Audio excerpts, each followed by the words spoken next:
These days, this aircraft is flying for Myanmar Airways, but until the end of 2012 it was flying in this lovely retro livery.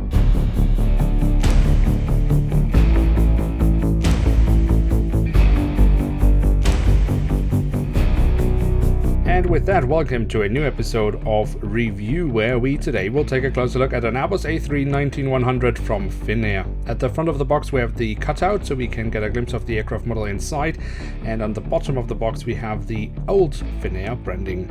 On the back side of the box we then have a rendition of the aircraft model itself, and we have some additional information, and we can see it is a limited edition and a Herpa Wings Club model.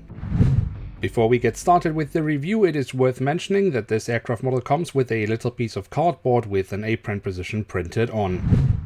And here she is, the Airbus A319-100 in the retro livery of Finnish carrier Finnair. As mentioned, it is a Herpa Wings Club model, which of course means we can expect more details than usual. At the tail section of the aircraft, or more specifically on the vertical stabilizer, we have the retro Finnair branding. Another little retro logo from Finnair we also find on the fuselage, where we also have the full registration code of the aircraft.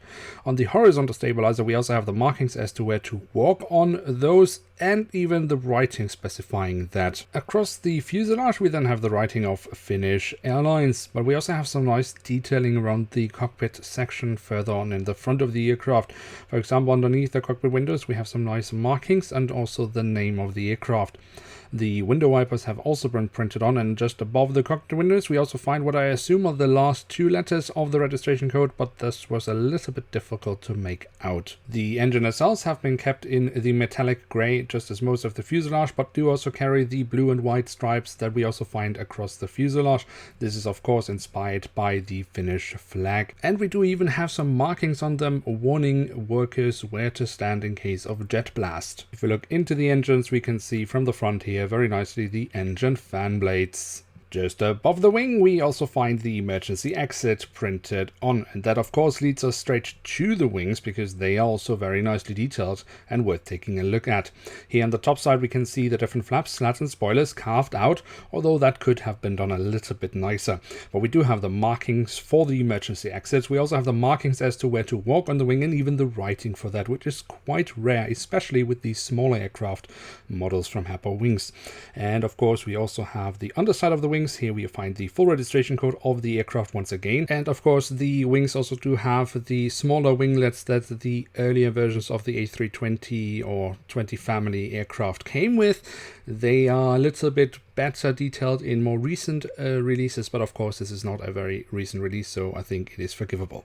The landing gear, however, looks absolutely amazing. Here we can see the main landing gear underneath the wing. I think Herpa has done a really good job with that, but also the front landing gear, where we also have the last two letters of the registration code printed on once again. And last but not least, we do of course also have the doors to the cargo compartments printed on here in the back side of the aircraft and here at the front of the aircraft. So there we have it, the Airbus A319-100 in the retro livery of Finnair. And what can we say about this aircraft model? Well, the physical details, they are very good, especially the landing gear. The only thing here I would say that we can have better in more recent releases would be the winglets or wing tips.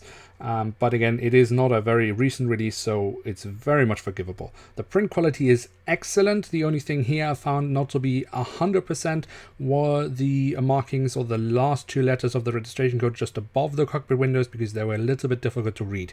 But again, it is not a very recent release, and given the amount of other details that this aircraft model has, which even newer releases don't have, it's absolutely forgivable. So even despite the fact that this aircraft is not flying in this livery anymore, or even for the airline anymore, I would say this is absolutely an aircraft worth having in one's collection. With that, we have reached the end of today's episode. If you have enjoyed this video, don't forget to smash the like button, that really helps us out. If you're new around here, why not hit subscribe? That would be absolutely awesome. And with that, I'd like to say thank you so much for watching. Hope to see you soon again. I'm checking out, and bye.